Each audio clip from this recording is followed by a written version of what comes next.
Hello everyone, আমি doctor Soumitra মণ্ডল। আজকে বলছি হাঁটা নিয়ে। আগের দিন একটা ইউটিউবে দেখছিলাম যে কেমন করে বসতে হয়, তারও একটা প্রপার পদ্ধতি আছে। তো সেটারও নাকি মিলিয়ন্স ভিউ। তা আমরা বসতে জানেন না বলতে গেলে, এই ভিডিও বলতে যাচ্ছে, এত লোক দেখেছি। তেমনি প্রচুর লোকই সন্ধ্যেবেলা সকালবেলা আমাদের হাঁটা হয়, মর্নিং ওয়াক, ইভিনিং ওয়াক অনেকেই করেন, ঠিক আছে। কিন্তু হাঁটারও একটা প্রপার পদ্ধতি আছে, সেইভাবে হাঁটলে তবেই আমাদের যে উপকারিতা সেটা পাওয়া যায়। আমরা শুধু বলে দিই হাঁটতে, কেমন করে হাঁটতে সেটা আমি আগে বলে দিচ্ছি। এই হাঁটাটাকে বলা হয় ব্রিস্ক ওয়াকিং, ঠিক আছে, মানে দ্রুত হাঁটা। নর্মাল হাঁটার থেকে এখানে হাঁটাটাকে জোরে হয়। এতে যদি কেউ ট্রেডমিলে হাঁটেন তাহলে এই গতি হবে 4 থেকে 6 কিলোমিটার/আওয়ার। আর যারা রাস্তায় হাঁটছেন তারা কী করে বুঝবেন যে আমাদের ওয়াকিংয়ে ব্রিস্ক ওয়াকিং হচ্ছে? এতে আপনি হাঁটার সময় কথা বলতে পারবেন, কিন্তু গান করতে গেলে আপনার কষ্ট হবে।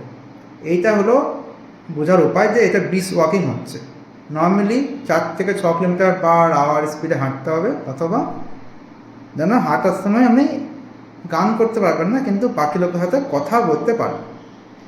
আর শরীরটা সোজা হয়ে হাঁটতে হবে, হাত আপনার দুপাশে নড়বে, এবং কান লুজ থাকবে, টাইট হয়ে হাঁটবে না, লুজ থাকবে। আর হাঁটার উপকারিতা তো সবাই জানেন।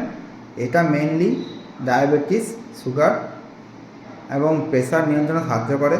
তাছাড়াও জিম ছাড়াও ওয়েট কমাতে এবং মানসিক স্বাস্থ্য বা মন ভালো রাখতে হাঁটার উপকারিতা তো সবাই জানে। তাছাড়াও একটু শরীর স্বাস্থ্যের পেশিগুলোকেও সুস্থ রাখে। বয়স্কের অবশ্যই হাঁটা উচিত। হ্যাঁ, এবার কতক্ষণ হাঁটবে? হাঁটার নিয়ম হলো অ্যাটলিস্ট মানে সপ্তাহে 5 দিন আপনাকে 30 মিনিট করে এরকম হাঁটতে হবে, তবেই সেটা শরীরে প্রভাব পড়বে।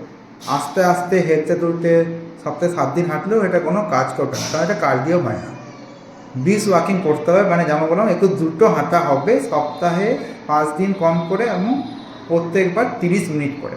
এবং হাঁটার আগে একটু স্ট্রেচিং করে নিতে পারেন, এবং ভালো জুতো পরে হাঁটবেন, তাহলে এটা কমফোর্ট থাকবে। ধন্যবাদ। ভিডিও ভালো লাগলে সবাইকে শেয়ার করবেন।